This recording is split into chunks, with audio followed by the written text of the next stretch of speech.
नमस्कार दोस्तों, मैं जितेंद्र वैश्ला रामबाण एकेडमी के YouTube चैनल पर आपका फिर से हार्दिक स्वागत करता हूं। तो भाइयों, आज हम आपके लिए एक जीके का मिक्स टॉपिक उठा रहे हैं। जीके मिक्स आज का टॉपिक है, तो इसमें हम अलग अलग जगह से चीज़ों को उठाएंगे। तो शुरुआत करते हैं जीके मिक्स। देखिए भाई, पहले जीके में देखते हैं कि कुछ सवाल हैं जो हम क्वेश्चंस के माध्यम से आपको बताते हुए चलेंगे। पहला क्वेश्चन आता है कि भारत आने वाला पहला विदेशी यात्री कौन था? भारत आने वाला प्रथम विदेशी यात्री कौन था?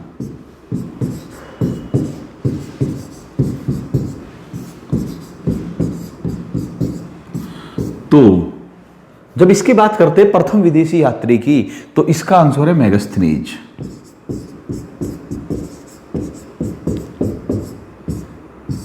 मेगास्थनीज जो था, ये सेल्यूकस का ने इसको भेजा था। और किसके समय में आया था ये? चंद्रगुप्त मौर्य के समय में।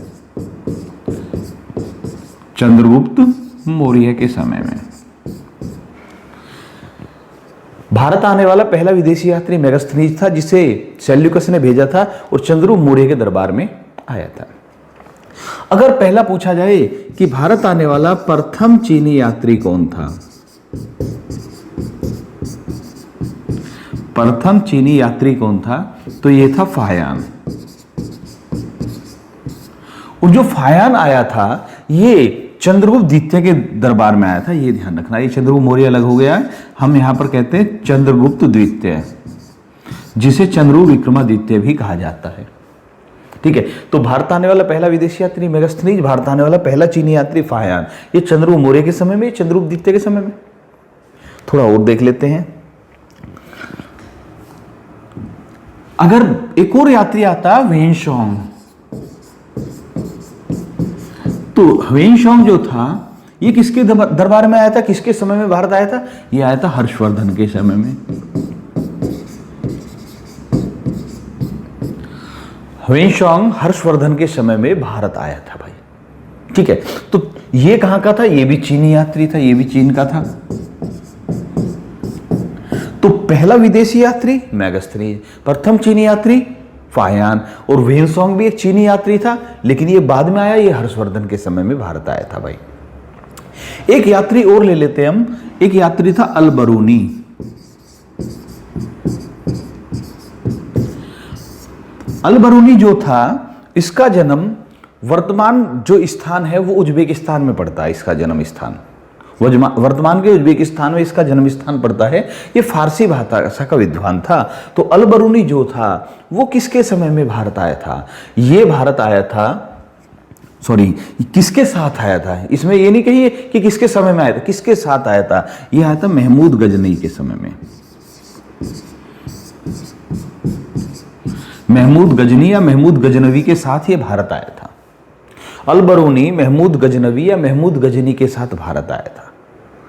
ठीक है, अलबरूनी का मतलब जो होता है, इसका मतलब होता है उस्ताद। ठीक है, अलबरूनी का मतलब होता है उस्ताद। अलबरूनी ने एक पुस्तक लिखी थी जिसका नाम था किताब उल हिंद। मतलब ऐसे इसकी 14 पुस्तकें हैं, जिनमें सबसे प्रसिद्ध है किताब उल हिंद। किताब उल हिंद पुस्तक किसने लिखी? अलबरूनी ने लिखी। ये किसके समय में आया? महमूद गजनी के समय में भारत आया। ठीक है, एक और यात्री था इब्न बतूता।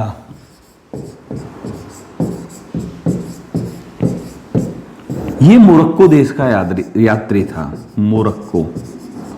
ये पूछा जाता है कि इब्न बतूता कौन से देश का यात्री था? ये मोरक्को का यात्री था। और ये जो है मोहम्मद बिन तुगलक के दरबार में पहुंचा था। मोहम्मद बिन तुगलक के दरबार में उपस्थित हुआ था। ये मोहम्मद बिन तुगलक ने इसे दिल्ली का काजी भी घोषित किया था। इसे काजी बना दिया था। पूछा जाता कि कौन से यात्री को काजी बनाया गया, तो इब्न बतूता को। ठीक है, और किसने बनाया? मोहम्मद बिन तुगलक ने। इब्न बतूता कौन से देश का था? मोरक्को देश का था भाई। उम्मीद है आपको ये सब समझ में आगे होंगे। कुछ यात्री बताइए, अभी बहुत सारे, जैसे निकोलो कॉन्टी रह रहा, अब्दुल रज्जाक रह रहा, मार्को पोलो रह रहा है, फ्रांसिस बर्नियर रह रहा है, तो बहुत सारे यात्रियों के बारे में भी हम, क्योंकि हम मिक्स पढ़ा रहे हैं, अभी हम हिस्ट्री नहीं पढ़ा रहे भाई। अगर हम सारे को पढ़ाएंगे तो फिर कहेंगे मिक्स क्या रह गया भैया, ये तो हिस्ट्री ही होगी। ओके, तो इसलिए हम अलग अलग जगह से उठाएंगे। एक और चीज उठा लेते हैं अभी हम मिक्स में, कोयला। कोयला क्या है? ठीक है, कोयले को काला सोना कहा जाता है। कोयला या कोल को काला सोना भी कहते हैं, काला हीरा भी कह देते हैं कई बार, लेकिन काला सोना। अब जो कोयला होता है, इसकी मुख्य रूप से 4 किस्म बोली जाती हैं। पहली किस्म है एंथ्रेसाइट, एक है बिटुमिनस,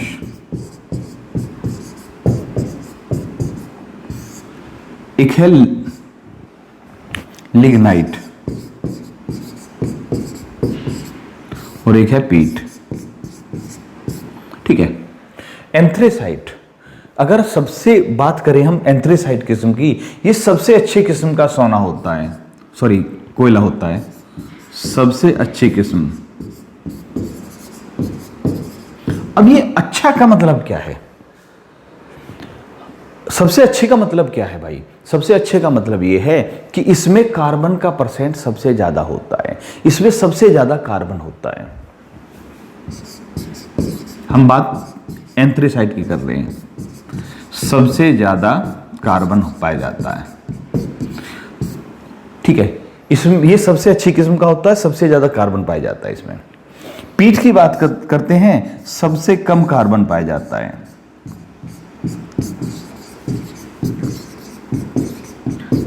कार्बन का प्रतिशत सबसे कम पीट में होता है भाई, तो इसका मतलब सबसे खराब क्वालिटी का होता है।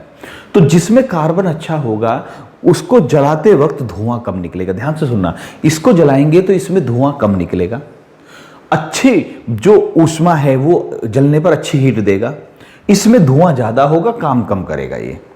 ये जब इसको जलाएंगे तो इसमें कम कार्बन है तो जलने में कम आएगा, तो नतीजा ये होगा कि इसमें धुआं ज्यादा निकलेगा और कार्य कम कर पाएगा ये, इसलिए इसकी खराब क्वालिटी मानी जाती है। तो सबसे अच्छी और सबसे खराब क्वालिटी समझ में आ गई होगी आपको। इसके बाद 2 और बच गए, इनके बारे में भी एक एक चीज बता देते हैं हम। अगर हम बात करें बिटुमिनस की, तो भारत में सबसे ज्यादा पाए जाने वाला कोयले का प्रकार बिटुमिनस है। भारत में सबसे ज्यादा प्रकार का जो कोयला होता है, भारत में सबसे ज्यादा,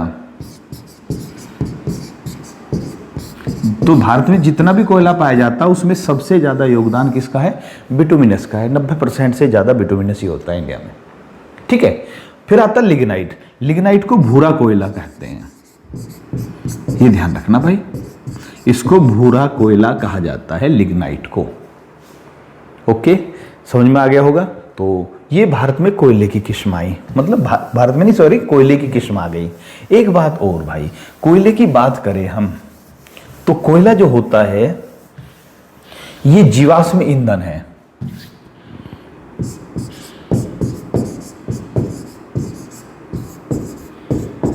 कोयला किस तरह का ईंधन है? जीवाश्म ईंधन। जीवाश्म मतलब फॉसिल्स। तो फॉसिल्स जो होते हैं, फॉसिल्स यानी जीवों के अवशेष जो होते हैं, उनसे प्राप्त होने वाला ईंधन है कोयला, जीवाश्म ईंधन है भाई। ठीक है, अब एक चीज और जरूर ध्यान रखनी है, कोयला भी मुख्य रूप से 2 प्रकार का होता है सर। एक कोयला वो होता है जिसको हम बिटुमिनस एंथ्रेसाइट पीट कहते हैं, जो जमीन के अंदर से निकल रहा है। ठीक है, लेकिन एक कास्ट कोयला भी होता है, एक कास्ट कोयला भी होता है, याद रखना। कास्ट कोयला कैसा होता है? ये जो लकड़ियां होती हैं उसका कुछ भाग जल जाता है, कुछ भाग जले बगैर रह जाता है। ठीक है, तो लकड़ी को जला दिया गया तो उसका कुछ भाग जले बगैर रह गया है, तो वो सूखी लकड़ी होती है, वजन कम होता है, तो एक तरह से अर्ध जली लकड़ी होती है, तो उसे कास्ट कोयला कहते हैं। ठीक है, एक और भी होता है इससे अलग। एक तो जो अभी हम बिटुमिनस एंथ्रेसाइट पीट वगैरह बता कर आए हैं, वो क्या होता है? वो जमीन के अंदर मिलता है, गहराई में, खानों में मिलता है। लेकिन इनसे अलग बता रहा हूं मैं, एक कास्ट कोयला होता है, एक हड्डियों का भी कोयला होता है जिसे हम अस्थि कोयला कहते हैं। हड्डियों के जलने से जो कोयला प्राप्त होता है उसे अस्थि कोयला भी कहा जाता है। ठीक है, इसको भी बाद में ईंधन के रूप में प्रयोग किया जा सकता है, इसको भी ईंधन के रूप में प्रयोग किया जा सकता है। ठीक है भाई, ये क्लियर हो गया है। ये हो गया भैया आपकी ज्योग्राफी में से एक चीज उठा लिया अब हमने। एक चीज और ले लेते हैं भाई। देखिए, एक होता है भाई वित्त आयोग,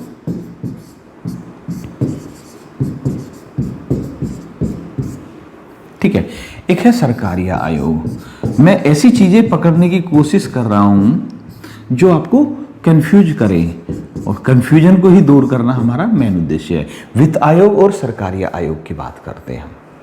ठीक है, सरकारिया आयोग देखिए,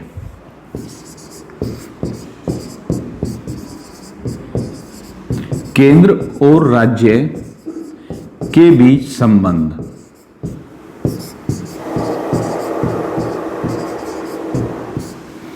केंद्र और राज्यों के बीच कैसे संबंध होंगे इसका निर्धारण करने के लिए सरकारिया आयोग का गठन किया गया। केंद्र और राज्यों के बीच संबंधों के निर्धारण के लिए, संबंधों का निर्धारण के लिए सरकारिया आयोग बनाया गया। वित्त आयोग में भी शुरुआत यहीं से होती है, लेकिन थोड़ा अलग है। सरकारी आयोग का काम है केंद्र और राज्यों के बीच संबंधों का निर्धारण। वित्त आयोग केंद्र और राज्यों के बीच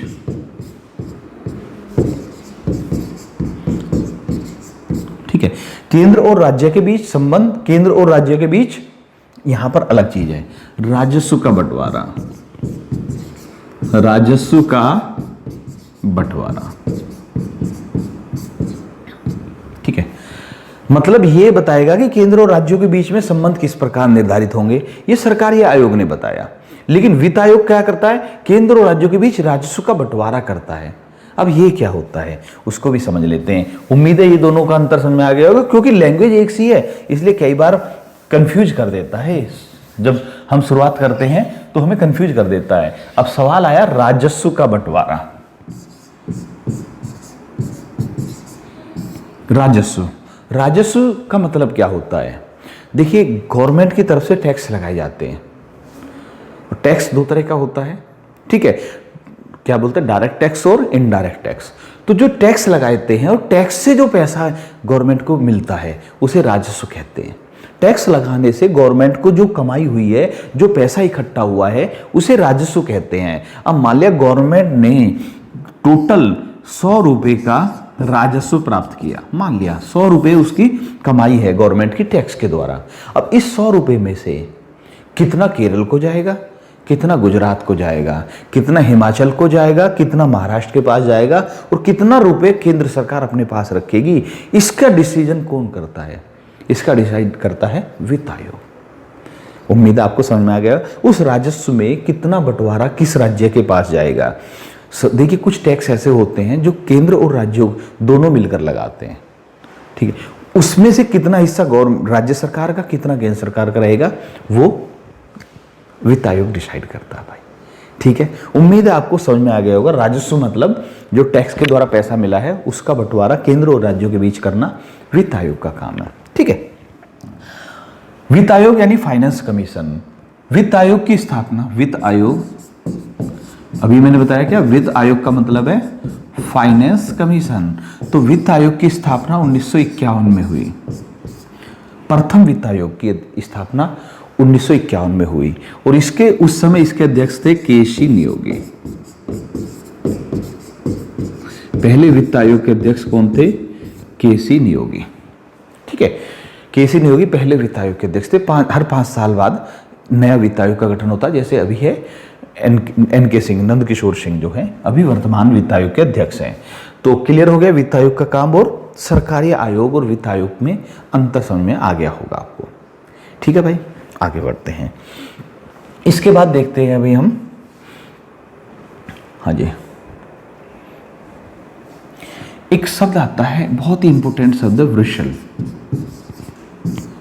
ठीक है, ये इस पर कई बार सवाल आ चुके हैं और बार बार थोड़ा बहुत चेंज करके देते रहते हैं सब। वृषल शब्द हमारे इतिहास में कई जगह, मतलब कहां पर मिलता है, किसके द्वारा किसके लिए प्रयोग किया गया, इस पर सवाल बनते हैं। तो देखिए, पहली बात है वृषल। वृषल का मतलब होता है निम्न कुल का।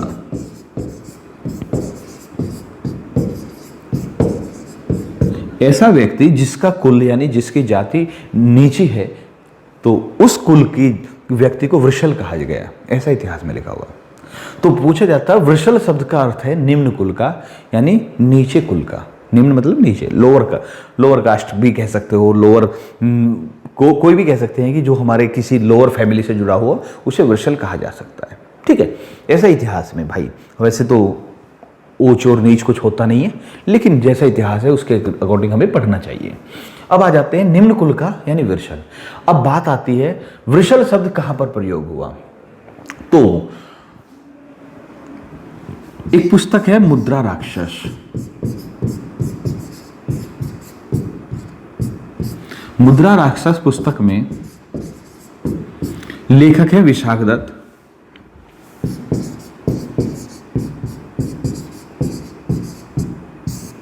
विशाखदत्त लेखक हैं। तो विशाखदत्त ने अपनी पुस्तक मुद्रा राक्षस में इस शब्द का प्रयोग किया। किसके लिए किया? चंद्ररूप मौर्य के लिए। अब देखिए यहां पर वृषल से संबंधित कई सारे सवाल बनते हैं। चंद्ररूप मौर्य के लिए पहला सवाल बनता है कि इतिहास के किस शासक को वृषल कहा गया? आंसर है चंद्ररूप मौर्य। दूसरा सवाल बनता है चंद्ररूप मौर्य को वृषल कहने वाला कौन व्यक्ति था? आंसर है विशाखदत्त। चंद्ररूप मौर्य को कौन सी पुस्तक में वृषल कहा गया है? आंसर है मुद्रा राक्षस। तो विशाखदत्त ने अपनी पुस्तक मुद्रा राक्षस में चंद्ररूप मौर्य के लिए वृषल शब्द का प्रयोग किया है कि चंद्ररूप मौर्य निम्न कुल का था यानी वृषल था। ठीक है भाई, क्लियर हो गया। ये मतलब एक ही चीज है, एक पर ही कई तरह से सवाल बनता है, इसलिए बहुत सारे भाई कंफ्यूज भी हो जाते हैं, तो इसलिए क्लियर होना चाहिए आपका। ठीक है, देखिए मौर्य वंश की बात करें तो ये जो है नंद वंश के तुरंत बाद आया था। नंद वंश को भी निम्न कुल का वंश कहा गया था। महापद्मनंद, धनानंद की बात करें तो निम्न कुल का वंश था। तो बहुत सारे इसलिए कंफ्यूज हो जाते हैं, ये कंफ्यूज हो जाते हैं कि भैया जो नंद वंश था वो निम्न कुल का था, मौर्य वंश उच्च कुल का था। लेकिन हमारा इतिहासकार विशाखदत्त ने क्लियर कर दिया कि ये वृषल थे, यानी नंदवंश और मौर्य वंश दोनों ही निम्न कुल के थे। इनके बाद मौर्य वंश के बाद शुंग वंश, कण्व वंश, सातवाहन वंश, ब्राह्मण वंश आते हैं भाई। ठीक है, तो फिर वो ब्राह्मण वंश आ जाते हैं। एक और सवाल भाई, बहुत अच्छा सवाल। सवाल पूछा जाए कि पृथ्वी एक मिनट में कितने डिग्री घूमती है?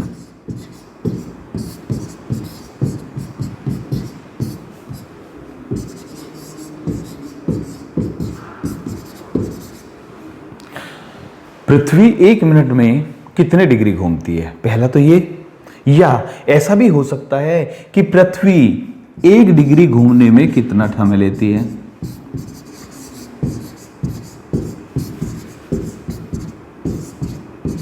दो अलग अलग सवाल है भाई।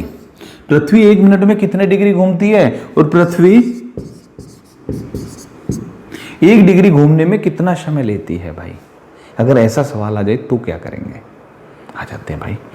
देखिए, अगर हम बात करें कि पृथ्वी जो घूमती है पूरा एक राउंड लेती है, कितने टाइम में लेती है? बोलिए भाई। आप सभी जानते हैं कि पृथ्वी पूरा एक चक्कर 24 घंटे में लेती है लगभग। वैसे 23 घंटे 56 मिनट और 4 सेकंड होता है। ठीक है, सभी जानते हैं, लेकिन हमें पता है कि लगभग 24 घंटे माना जाता है। 24 घंटे में ध्यान से देखना, 360 डिग्री बराबर 24 घंटे। ठीक है, मैं रटवा नहीं रहा हूं, मैं इसलिए स्पष्ट बता रहा हूं कि आपको कोई कंफ्यूजन नहीं रहेगा। 24 घंटे में एक चक्कर पूरा हो जाता है, और एक चक्कर मतलब 360 डिग्री। ठीक है, 360 डिग्री बराबर 24 घंटे। अब 24 घंटे को हम क्या लिख सकते हैं? देखिए, 24 गुणा 60 मिनट कर दिया। ठीक है, तो 24 में 60 की गुणा करी, 24 घंटे में 60 की गुणा करी, मिनट हो गया। ये 360 डिग्री घूम रही है, तो एक डिग्री कितने में घूमेगी? 24 गुणा 60 बटे 360। तो ये 6 बार कट गया, ये 4 बार कट गया, तो 4 मिनट में ये मिनट आ चुका है, एम हो चुका है। तो 1 डिग्री घूमने में 4 मिनट लगते हैं पृथ्वी को। पृथ्वी 1 डिग्री कितने समय में घूमती है? 4 मिनट में। सेकंड सवाल का आंसर आ गया। अब कह रहा है पृथ्वी 1 मिनट में कितने डिग्री घूमती है? जब 4 मिनट में 1 डिग्री, तो 1 मिनट में कितना डिग्री घूमेगी? चौथाई, यानी आंसर है 1/4 डिग्री। बस ये जरूर ध्यान रखना भाई कि यहां 4 मिनट आएगा, 4 मिनट में 1 डिग्री, और 1 डिग्री 1 मिनट में कितना घूमती है? 1/4 डिग्री। तो आप नोट कर लीजिए प्लीज, पृथ्वी 1 डिग्री घूमने में 4 मिनट का समय लेती है। पृथ्वी 1 डिग्री घूमने में 4 मिनट का समय लेती है, ठीक है। दूसरा, पृथ्वी 1 मिनट में कितना घूम रही है? 1/4 डिग्री। भाई 4 मिनट में 1 डिग्री, तो 1 मिनट में तो चौथाई डिग्री घूमेगी। ये क्लियर हो गया है। दूसरा पर आ जाते हैं भाई। उम्मीद है आपको ये क्लियर हो चुका होगा, ठीक है। एक सवाल और लेते हैं। सवाल ये है कि चंद्रमा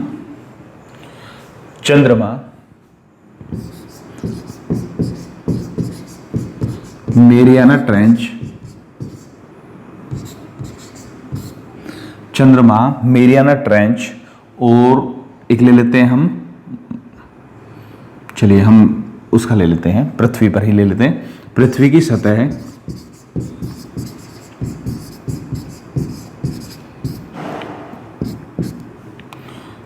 और चौथा ऑप्शन लगा दिया हमने, सभी बराबर।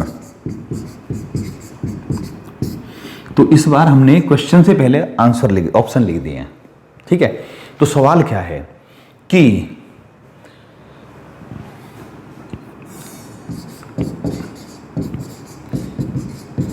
एक वस्तु का द्रव्यमान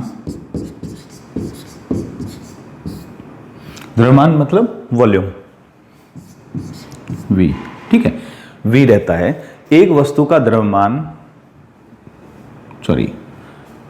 मास m होता है, वॉल्यूम तो आयतन होता है। एक वस्तु का द्रव्यमान 10 m है। कहां पर? पृथ्वी की सतह पर। पृथ्वी की सतह पर।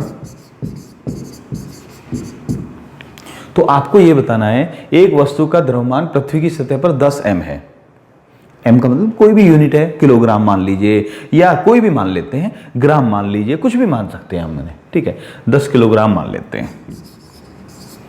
तो आपको यह बताना है कि उसका सबसे कम द्रव्यमान कहां पर होगा। ऑप्शन है चंद्रमा पर, मेरियाना ट्रेंच पर, या पृथ्वी की सतह पर, या सभी जगह बराबर। ट्राई कीजिए भाई। पृथ्वी की सतह पर एक वस्तु का द्रव्यमान 10 किलोग्राम है। अब इनमें से कौन से स्थान पर उसका द्रव्यमान सबसे कम होगा? ओके, ठीक है भाई, सही आंसर है सभी बराबर। अगर कोई सोच रहा है चंद्रमा पर या मेरियाना ट्रेंच पर, तो वो एक चीज भूल गए हैं, हम बात द्रव्यमान की कर रहे हैं, हम वजन की नहीं, भार की नहीं कर रहे हैं। किसी भी वस्तु का भार चेंज होता है अलग अलग स्थानों पर, द्रव्यमान कभी चेंज नहीं होता। तो इसीलिए मैं जो सवाल बताने जा रहा हूं, अब आ जाते हैं उस सवाल पर। एक सवाल बहुत कॉमन है कि, हाँ जी, एक बहुत बार सवाल आया कि एक व्यक्ति का भार 60 किलोग्राम है पृथ्वी पर, तो चंद्रमा पर उसका भार कितना होगा? आंसर है 10 किलोग्राम। ये बहुत सारे भाइयों ने किया, ये बहुत कॉमन है, लेकिन आजकल ऐसे भी चांस बन रहा है। द्रव्यमान, एक वस्तु का द्रव्यमान पृथ्वी पर 60 किलोग्राम है, तो चंद्रमा पर उसका द्रव्यमान कितना होगा? 60 किलोग्राम ही होगा, क्योंकि द्रव्यमान कभी चेंज नहीं होता। चेंज क्या होता भैया? भार चेंज होता है, द्रव्यमान चेंज नहीं होता है। उम्मीद है आपको ये सब समझ में आ गया होगा, ठीक है, ओके। एक और चीज उठाते हैं हम फिजिक्स से ही, ठीक है। सवाल आता है कि यदि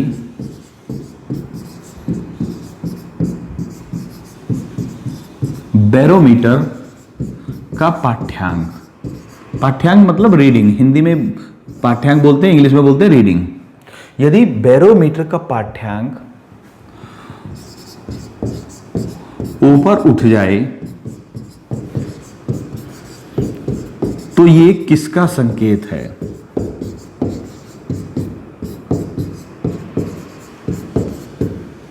यदि बैरोमीटर का पाठ्यांक अचानक ऊपर उठ जाए तो ये किसका संकेत है? उम्मीद है आपने कर लिया होगा भाई, ट्राई करते चलिए। देखिए मैं ऐसी चीज बताने जा रहा हूं, जो भी बता रहा हूं वो जहां से आपका कंफ्यूजन क्लियर हो। ठीक है, आ जाते हैं भाई। अगर आप कह रहे हैं तूफान आने का, तो आप गलत कह रहे हैं भाई। ये है आंसर है साफ मौसम का। आंसर क्या है?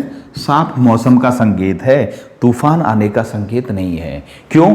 क्योंकि बैरोमीटर का पाठ्यांक ऊपर उठ रहा है भाई। अगर नीचे गिरे, ठीक है, नीचे गिरे तो तूफान, ऊपर उठे तो साफ मौसम। ये ध्यान रखना है।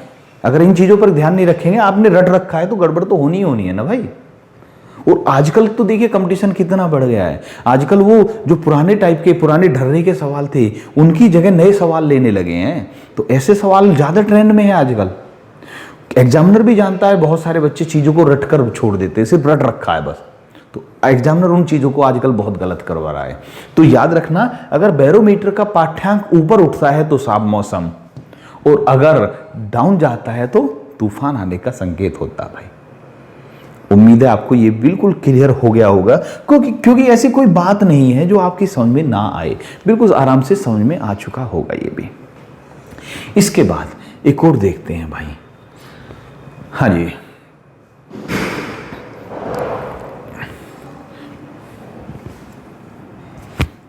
एक होता भैया कवक, एक होता शैवाल। और अगर दोनों मिल जाएं, कवक और शैवाल दोनों मिलकर क्या बनाते हैं? लाइकेन। ठीक है, पूछा जाता है कवक और शैवाल के बीच की कड़ी क्या है? लाइकेन है। सवाल किस तरह से बनता है? कवक और शैवाल के बीच की कड़ी है लाइकेन। ठीक है, कवक और शैवाल, कवक यानी फंगी,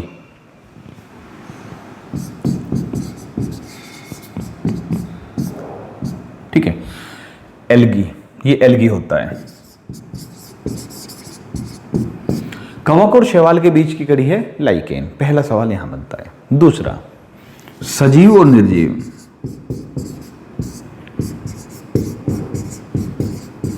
सजीव और निर्जीव के बीच की कड़ी क्या है? वायरस। ठीक है, सजीव और निर्जीव के बीच की कड़ी है वायरस। कवक और शैवाल के बीच की कड़ी लाइकेन, लेकिन सजीव और निर्जीव के बीच की कड़ी वायरस। वायरस यानी विषाणु। ठीक है, क्योंकि वायरस क्या होता है? वायरस ऐसा होता है कि इसमें कुछ गुण निर्जीव के होते हैं, कुछ गुण सजीव के होते हैं। जैसे अगर कोई वायरस है, उसको हमने ऐसे ही छोड़ दिया 10 साल 15 साल तक, वो डेड के रूप में यानी निर्जीव के रूप में रहेगा। कि भाई सपोज कीजिए वायरस जो खत्म हो गया, ये मानकर चलिए 10-15 वर्ष। लेकिन 10-15-20 वर्ष बाद भी अगर वो उस वायरस को किसी जीवित कोशिका में प्रवेश करा दिया जाए तो वो दोबारा से फिर कार्य करना शुरू कर देता, फिर वो सजीव हो उठता है। मतलब ऐसे ही पड़ा हुआ है तो निर्जीव के रूप में पड़ा हुआ है 10 साल 15 साल 20 साल 50 साल, लेकिन उसके बाद फिर जैसे उसे जीवित कोशिका मिलेगी वो फिर दोबारा से जीवित हो उठता है। अब इसमें कुछ गुण सजीव के, कुछ निर्जीव के, इसलिए इसे क्या बोलते हैं? इसको बोलते हैं वायरस को सजीव और निर्जीव के बीच की कड़ी। ठीक है, आगे बढ़ते हैं भाई। अब एक हमने देखिए हिस्ट्री उठाया, ज्योग्राफी उठाया, थोड़ा सा साइंस से भी उठा लिया, थोड़ा सा पॉलिटिकल से भी उठा लिया था हमने। एक रह गया है इकोनॉमिक्स। एक आध सवाल इकोनॉमिक्स से भी हम बता देते हैं। तो अभी जैसा हमने जिक्र किया था टैक्स, इसके बारे में ही कर लेते हैं। टैक्स यानी कर। तो टैक्स दो प्रकार के होते हैं। एक होता प्रत्यक्ष कर यानी डायरेक्ट टैक्स, और एक होता अप्रत्यक्ष कर यानी इनडायरेक्ट टैक्स, सीटी, इनडायरेक्ट टैक्स। ठीक है, तो प्रत्यक्ष कर और अप्रत्यक्ष कर, देखिए इसको हम कैसे समझ सकते हैं? डायरेक्ट टैक्स वो होता है कि गवर्नमेंट जिससे पैसा लेना चाह रही है डायरेक्ट उसी से लेगी, बीच में किसी और को नहीं शामिल करेगी। इसको शुद्ध इकोनॉमिक्स की भाषा में बोले तो ऐसे टैक्स जिनका करापात और कराघात, करापात और कराघात एक ही व्यक्ति पर हो।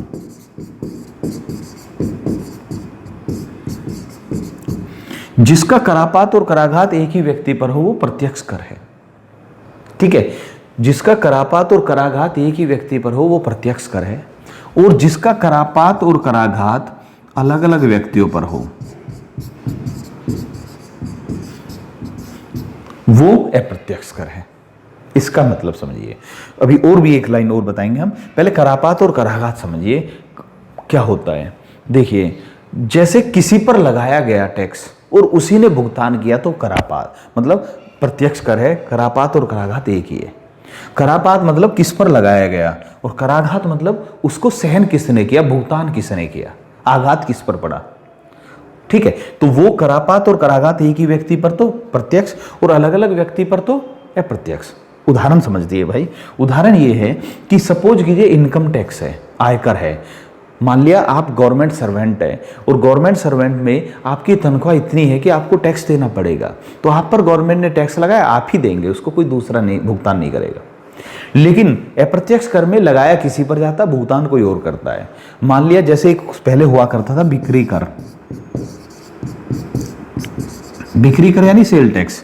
कोई भी है, मान लिया ये पेन है, इसकी कीमत मान लिया 25 रुपये है बिना टैक्स के। अब गवर्नमेंट ने इस पर टैक्स लगा दिया, किस पर, दुकानदार पर। जो भी इसको बेचेगा उसे 20% टैक्स देना पड़ेगा। तो दुकानदार क्या करेगा, भैया पहले 25 में देते थे, अब हम 30 में देना शुरू कर देंगे। पहले 50 में देते थे, अब हम 60 में देना शुरू कर देंगे। तो ऐसी स्थिति में गवर्नमेंट लगाएगी दुकानदार पर टैक्स।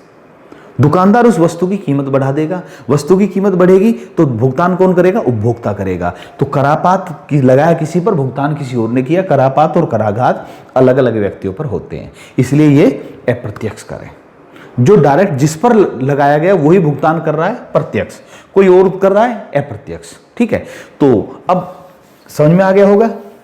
याद रखना, प्रत्यक्ष कर को टाला नहीं जा सकता। पूछा जाता है इस तरह से कि कौन से टैक्स को टाला नहीं जा सकता, तो इसको टाला नहीं जा सकता कि जिस पर लगाया गया वही भुगतान करेगा, लेकिन इसको टाला जा सकता है। यानी जिस पर लगाया वो क्यों भुगतान करेगा, वो किसी और को बेच देगा सामान को, तो जो सामान खरीदेगा वो भुगतान करेगा। तो जिस कर को टाला जा सकता है वो अप्रत्यक्ष, तो जिसको टाला नहीं जा सकता वो प्रत्यक्ष कर हो गया। समझ में आ गया होगा, उम्मीद है बिल्कुल क्लियर हो गया होगा। आसान चीज है। एक बात और देख लेते हैं, उदाहरण में प्रत्यक्ष कर में सबसे अच्छा उदाहरण है आयकर। आयकर यानी इनकम टैक्स, और अप्रत्यक्ष कर में जीएसटी। मैं सिर्फ यही याद नहीं करा रहा, मैं कह रहा हूं कि जो भी आप समझकर सोचिए कि जिसको टाल नहीं सकते वो प्रत्यक्ष है। जैसे इनकम टैक्स जिस पर लगाया गया वही भुगतान करेगा। संपत्ति कर, आपका दिल्ली के अंदर मकान है और उस पर टैक्स देना है तो आप ही देंगे, आपका पड़ोसी नहीं देगा, आपके गांव वाले नहीं देंगे, आपको ही देना पड़ेगा। ये संपत्ति कर क्या है, प्रॉपर्टी टैक्स जो है वो प्रत्यक्ष कर है। जीएसटी हो गया। ठीक है, अब मान लिया आप क्या कर रहे हैं, किसी दूसरे देश से सामान मंगा रहे हैं, ठीक है, और किसी दूसरे देश को सामान बेच रहे हैं, यानी इंटरनेशनल लेवल पर लेन देन कर रहे हैं, तो जो सीमा शुल्क लगेगा, सीमा शुल्क, एक्सपोर्ट इंपोर्ट ड्यूटी जो लगती है, वो भी क्या है, अप्रत्यक्ष कर है। आपने मान लिया किसी दूसरे देश से, स्विट्जरलैंड से घड़ी मंगाई, उस पर आपने टैक्स दिया। ठीक है, घड़ी मंगाई स्विट्जरलैंड से और टैक्स देकर मंगा रहे हैं आप। मान लिया आप घड़ी के व्यापारी हैं, आपको वहां से एक घड़ी पड़ रही है 1000 रुपये में, 200 रुपये आप हर घड़ी पर टैक्स दे रहे हैं, यहां पर आप 1500 रुपये में बेच रहे हैं। तो दे कौन रहा है, उपभोक्ता दे रहा है। तो इसलिए सीमा शुल्क भी क्या है, अप्रत्यक्ष कर है। ठीक है, इसी तरह से आप सभी टैक्स को देख सकते हैं। मेरा आज उद्देश्य टैक्स नहीं है, मेरा उद्देश्य क्या है, मिक्स जीके है भाई। और मिक्स जीके में मैंने लगभग सभी सब्जेक्ट से थोड़ा थोड़ा सा उठाया है। ठीक है, तो अभी बाकी टैक्स के बारे में तो बहुत बड़ा है, एक टैक्स का अलग ही होती है वीडियो, लेकिन उम्मीद है कि आपको ये चीज़ समझ में आ गई होगी। जो छोटी छोटी चीज़ में अंतर बताना चाह रहा था, कई सारी चीज़ें ऐसी हैं जिसमें ये अलग है, ये अलग है, दोनों मिक्स हो जाते हैं दिमाग में, उनको क्लियर करना आज हमारा मेन उद्देश्य था। ठीक है भाई, तो आज की वीडियो में इतना ही। एक नई वीडियो के साथ आपके सामने कल फिर उपस्थित होते हैं। जय हिंद भाइयों।